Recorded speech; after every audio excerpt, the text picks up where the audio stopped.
Осогово со многу мака, но и со голема упорност стигна до првата победа во шестото коло од втората лига на Македонија. Жолто-сините извојуваа минимална, но сосема заслужена победа против Нова Илијата во второлигашкото друштво, екипата на борецот Велес.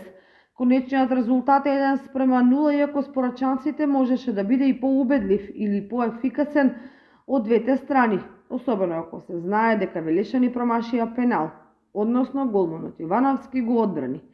Инаку надпреварот го карактеризираше отворена игра од двете екипи, кои имаа своји периоди на доминација и шанси за гол.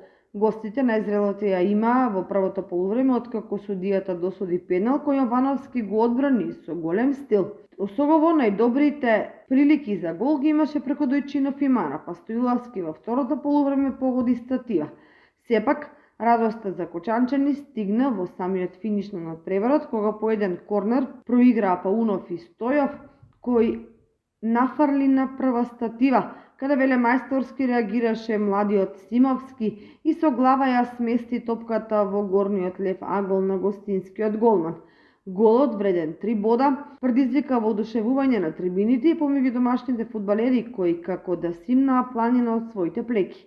Еве ги резултатите од шестото коло. Осогово Борец 1:0, Скопје Брегалница 0:0, Кожув Детонит Плачковица 0:0, Новац и Беласица 0:0, Победа Охрид 0:1, Каменица Саса Аресими 2:1, Вардар Башкими 0:1 и Вардарски Македонија Ѓорче Петров 0:2.